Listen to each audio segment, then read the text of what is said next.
चलिए जानते हैं आज की देश की मुख्य खबरें सिर्फ 5 मिनट में। अगर अभी तक आप लोगों ने चैनल को सब्सक्राइब नहीं किया तो सब्सक्राइब कर लीजिए। रक्षाबंधन पर ग्रामीण चौकीदारों को हरियाणा सरकार का तोहफा, मासिक वेतन में की गई वृद्धि, 12% ईपीएफ भी मिलेगा। हरियाणा सरकार ने रक्षाबंधन के खास मौके पर ग्रामीण चौकीदारों को नायब तोहफा दिया है। मनोहर लाल सरकार ने ग्रामीण चौकीदारों के वेतन में जबरदस्त वृद्धि की है।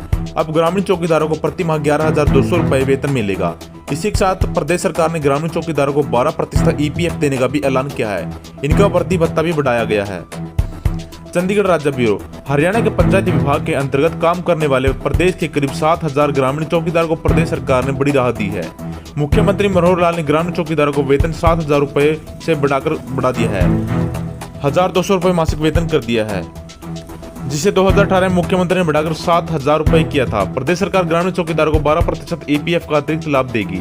ईपीएफ की यह राशि प्रदेश सरकार अपने खजाने से ग्रामीण चौकीदारों के खाते में जमा करवाएगी। जंतर मंतर पर किया था कूच। मुख्यमंत्री मनोहर लाल के राजनीतिक सचिव कृष्ण कुमार बेदी की मध्यस्थता के चलते हरियाणा सरकार चौकीदार सभा के पदाधिकारियों को मुख्यमंत्री मनोहर लाल खट्टर से उनके निवास पर बातचीत हुई। इन चौकीदारों ने अपने करीब 1 दर्जन मांगों को लेकर नई दिल्ली में जंतर मंतर पर कूच किया था, जिसके बाद मुख्यमंत्री ने पूर्व मंत्री कृष्ण कुमार बेदी को इन ग्रामीण चौकीदारों से वार्ता करने की जिम्मेदारी सौंपी थी। कृष्ण बेदी पहले भी मिर्चपुर कांड और जाट आरक्षण आंदोलन के दौरान आंदोलन को खत्म करने में अहम भूमिका निभा चुके हैं। वृद्धि भत्ता भी बढ़ाए। मुख्यमंत्री ने ग्रामीण चौकीदारों को वृद्धि भत्ता भी 2,500 रुपए से बढ़ाकर 4,000 रुपए कर दिया है। पहले ग्रामीण चौकीदारों को पूरी ड्यूटी समय में एक बार साइकिल मिलती थी, अब 5 साल के बाद नई साइकिल मिला करेगी। ड्यूटी करते हुए मृत्यु की स्थिति में ग्रामीण चौकीदारों को परिजन को मुआवजा राशि नहीं मिलती थी, लेकिन मानवीय दृष्टिकोण अपनाते हुए मुख्यमंत्री ने 25 से 40 साल की आयु के ग्रामीण चौकीदारों की मृत्यु होने पर उसके परिजनों को 5 लाख रुपए देने की मदद की घोषणा की है। यदि 40 से 60 वर्ष की आयु ग्रामीण चौकीदार की मृत्यु हो जाती है तो परिवार को 3 लाख रुपए की आर्थिक मदद की जाएगी। सीएम के राजनीतिक सचिव कृष्ण कुमार बेदी ने बताया कि रिटायरमेंट पर ग्रामीण चौकीदारों को अब कम से कम 2 लाख रुपए मिला करेंगे।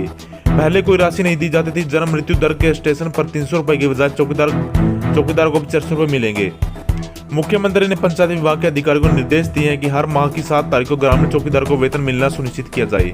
इसमें देर से स्वीकार नहीं की जाएगी। सीएम ने मिलने वाले पदाधिकारियों में ग्रामीण चौकीदार सभा के प्रधान बुद्धराम, महासचिव दीपक समालका, अध्यक्ष सोनू नरवाणा और कोषाध्यक्ष महिपाल बालू शामिल हैं। हरियाणा विधानसभा में माननीय उड़ा सकेंगे धज्जियां, यह सब असंसदीय नहीं, सीएम ने विपक्ष का बोला था। हरियाणा विधानसभा में माननीय विधायक एक दूसरे की धज्जियां उड़ा सकेंगे, ऐसा हम नहीं कह रहे, बल्कि स्पीकर ज्ञानचंद गुप्ता ने जो जानकारी दी है उसका यही मतलब निकला जा रहा है। विधानसभा स्पीकर ने साफ कर दिया कि धज्जियां शब्द असंसदीय नहीं है, इसे कार्रवाई से नहीं हटाया जाएगा। बता दें कि सीएम ने विपक्ष पर निशाना साधते हुए इस शब्द का प्रयोग किया था। हरियाणा विधानसभा में माननीय किसी को भी बोल सकते हैं कि धज्जियां उड़ा देंगे। विधानसभा द्वारा निर्धारित असंसदीय और अलोकतांत्रिक शब्दों की सूची में धज्जियां उड़ा देंगे शामिल नहीं है। विधानसभा अध्यक्ष ज्ञानचंद गुप्ता ने साफ कर दिया कि मानसूत्र के दूसरे दिन मुख्यमंत्री मनोहर लाल खट्टर द्वारा विपक्ष को लेकर दिया गया कथन धज्जियां उड़ा देंगे असंसदीय नहीं होने के कारण विधानसभा कार्रवाई से नहीं हटाया जाएगा, प्याज की तरह फोड़ देंगे। इतना ही नहीं, विधानसभा के बजट स्तर में मामन खान द्वारा बोले गए विवादित बोल की मोनू मानेसर मेवात में रख दिया, उसे प्याज की तरह फोड़ देंगे, आज भी सदन की कार्रवाई का हिस्सा है। हरियाणा विधानसभा के मानसून सत्र में सोमवार को संदीप सिंह मामले पर जबरदस्त हंगामा देखने को मिला। विपक्ष ने जहां संदीप सिंह के इस्तीफे की मांग की तो वहीं सीएम मनोहर लाल ने साफ किया कि वह उनसे इस्तीफा नहीं लेंगे। सीएम मनोहर लाल ने यहाँ तक कह दिया कि विपक्ष को अपनी हद में रहना चाहिए, यदि वह बोलेंगे तो धज्जियां उड़ा देंगे। मेरा बिल मेरा अधिकार योजना, जीएसटी बिल लेने वालों को सरकार देगी करोड़ों के नाम, इस दिन से होगी शुरुआत की स्कीम।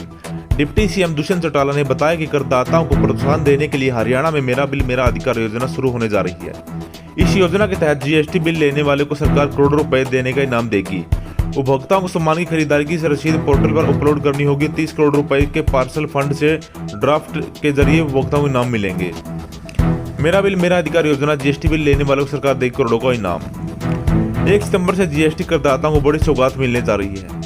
करदाताओं को प्रोत्साहित करने के लिए केंद्रीय वित्त मंत्री निर्मला सीतारमण गुड़गांव से मेरा बिल मेरा अधिकार योजना की शुरुआत करेगी। केंद्रीय बिल शुक्रवार को गुड़गांव के सेक्टर 15 में आयोजित कार्यक्रम में मेरा बिल मेरा अधिकार योजना की गति कर देगी।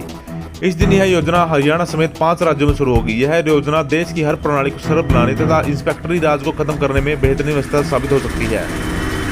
हरियाणा में शुरू होने जा रही है। हरियाणा के उप मुख्यमंत्री दुष्यंत चौटाला ने बताया कि करदाताओं को प्रोत्साहन देने के लिए हरियाणा में मेरा बिल मेरा अधिकार योजना शुरू की जा रही है। इस योजना के तहत जीएसटी बिल देने वालों को सरकार करोड़ों रुपए की इनाम देगी। उपभोक्ताओं को सामान की खरीदारी की पोर्टल रसीद दी जाएगी और 30 करोड़ रुपए के पार्सल फंड और ड्राफ्ट द्वारा उनका इनाम मिलेगा। उन्होंने बताया कि जीएसटी कलेक्शन के लिए योजना अहम रोल अदा करेगी, क्योंकि इससे ज्यादा लोग जीएसटी बिल देने के लिए प्रेरित होंगे। उप मुख्यमंत्री ने जानकारी दी कि हरियाणा शासित केंद्रीय मंत्री निर्मला सीतारमण असम, गुजरात और केंद्र शासित प्रदेश यूटी, दमन, दीव, दादरा नगर हवेली, पांडुचेरी के लिए भी मेरा बिल मेरा अधिकार योजना की शुरुआत करेंगे। 1 करोड़ तक कैश प्राइज जीतने का मौका। उन्होंने इस स्कीम के तहत उपभोक्ताओं को 10,000 रुपए से 1 करोड़ रुपए तक का कैश प्राइज जीतने का मौका मिलेगा। यह पुरस्कार मंथली और तिमाही की ड्रा के माध्यम से दिए जाएंगे। मेरा बिल मेरा अधिकार स्कीम के तहत जीएसटी इनवॉइस ज्यादा से ज्यादा जनरेट होंगे तो कारोबार टैक्स चोरी नहीं कर पाएंगे। इससे सरकार के राजस्व में बढ़ोतरी होगी। डिप्टी सीएम ने बताया कि हर महीने goods and service tax GST bill upload करने वाले लोगों में 800 लोगों ने 10,000 का इनाम दिया जाएगा, जबकि 10 ऐसे लकी होंगे जिन्हें 10-10 लाख रुपए का इनाम दिया जाएगा। बम्पर इनाम की बात करें तो तिमाही के आधार पर निकाला जाएगा। इस बम्पर इनाम का फायदा तिमाही में अपलोड किए गए किसी बिल के प्रतिभोगी को मिल सकता है। भिवानी का बड़ेसरा हत्याकांड, पूर्व सरपंच के मर्डर केस में 2 को उम्र कैद, चुनावी रंजिश में हुई थी वारदात। Bhiwani Badesara murder case. भिवानी के बड़ेसरा हत्याकांड में जिला अदालत ने फैसला सुनाया है। अदालत ने 2 दोषियों अंकित और सचिन को उम्र कैद की सजा सुनाई है। बता दें कि 2016 के पंचायती चुनाव से गांव बड़ेसरा से शुरू हुए चुनावी विवाद में 8 जुलाई 2017 को पूर्व सरपंच आनंद बबलू ने अपने सर्वजनों और रिश्तेदारों के साथ हमला कर दिया था।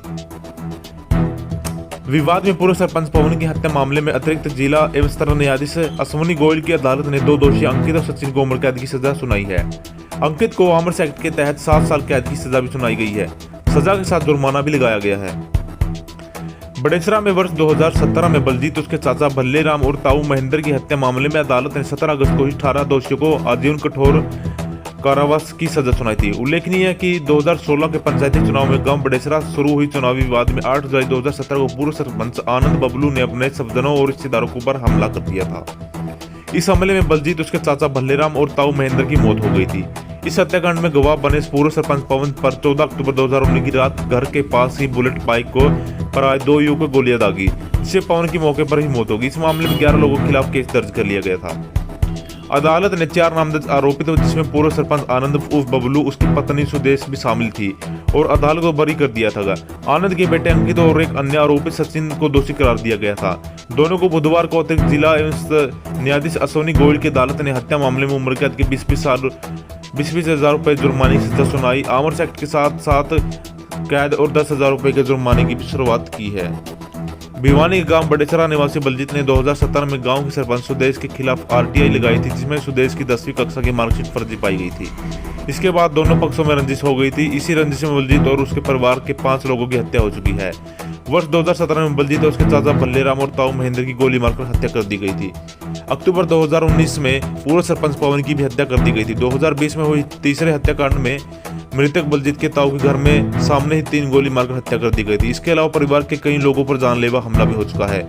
वहीं बबलू पक्ष के 50 वर्षीय महेंद्र की गोली मारकर हत्या कर दी गई थी। इस मामले में मास्टर अजीत उर्फ बालिया गंभीर रूप से घायल हो गए थे। इस हत्याकांड के अलावा कई लोगों ने भी जान पर हमला किया था।